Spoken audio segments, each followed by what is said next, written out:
Naoboicha outpost আমাৰ north Lakhimpur সদৰ থানাৰ আউটপোষ্ট এটা নাওবৈচা আউটপোষ্টৰ ICয়ে সদৰ থানাত এখন FIR দিয়ে। তেওঁ অভিযোগ কৰে যে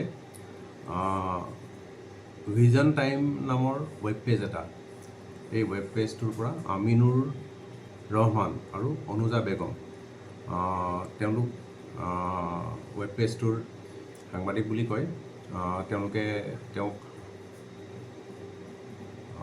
25,000 টকা প্ৰথমতে ডিমাণ্ড কৰিছিলে আৰু তেওঁলোকে ডিমাণ্ড কৰাৰ কাৰণটো হ'ল তেওঁলোকে কেইদিনমান আগতে ICৰ পৰা 10,000 টকা ধাৰ বিচাৰে ছোৱালীজনীৰ অসুখ বুলি কয় আৰু ICয়ে তেতিয়া তেওঁলোকক 3,000 টকা দিয়া বুলি কয়। FIR যিটো উল্লেখ আছে 3,000 টকা দিয়ে আৰু পিছত তেওঁলোক যোৱাৰ পিছত সেই 3,000 টকা দিয়াটো তেওঁলোকে ভিডিঅ' কৰাৰ পিছত ICক ভিডিঅ'টো দেখুৱায় আৰু কয় যে আমি এইটো আৰক্ষী সঞ্চালক প্ৰধান আৰু ওপৰলৈ আমি পঠিয়াম যদি আপুনি আমাক আমাৰ কিছু পইচা নিদিয়ে। সেইমতে তেওঁলোকে 25,000 টকা ডিমাণ্ড কৰে আৰু সেই পইচা ল'ব অহাৰ সময়তে তেওঁলোকক আটক কৰা হয় আৰু আমি এটা কেছ ৰেজিষ্টাৰ কৰি আছোঁ এইটো সংক্ৰান্তত। আৰু আমিনুৰ ৰহমান আৰু অনুজা বেগমৰ ওপৰত আগতেও কেইবাটাও অভিযোগ আছিল।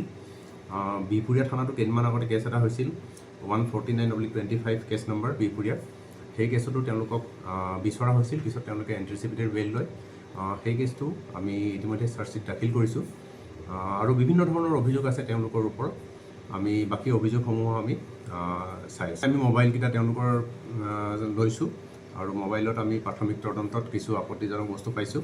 আমি গোটেই বস্তুখিনি চাই আছোঁ, পিছত তদন্তত আটাইখিনি কথা ওলাব। তেওঁলোকে আচলতে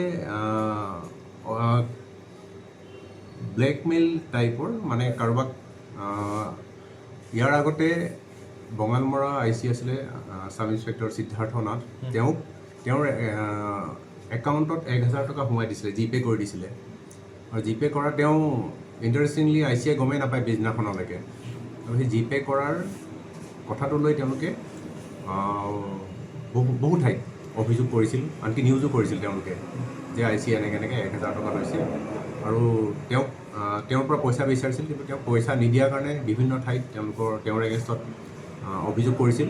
আৰু আমি অনুসন্ধানত গম পালোঁ আচলতে কথাটো সত্য নহয় আৰু পিছত আৰু এগৰাকী অভিযোগকাৰীৰ অভিযোগ মতে আমি তেখেতসকলৰ বিপক্ষে বিহপুৰীয়া থানাত কেছ এটা ৰেজিষ্টাৰ কৰোঁ আৰু তেওঁলোকৰ এগেইনষ্টত আমি সাক্ষ্য প্ৰমাণ লৈ কেছটোৰ চাৰ্জশ্বীট দিছোঁ। আমি আচলতে ৱেব পৰ্টেলবিলাক অলপ নজৰত ৰাখিছোঁৱেই। তেওঁলোকে সাধাৰণতে মানুহবিলাকক কিছুমান মানুহক টাৰ্গেট কৰি লয়, তেওঁলোকে যাতে তেনেকুৱা ধৰণৰ কাম কৰিব নোৱাৰে তাৰ ওপৰত আমি নজৰ ৰাখিছোঁ আৰু য'তে আমি অভিযোগ পাইছোঁ সেইমতে আমি ব্যৱস্থা লৈছোঁ।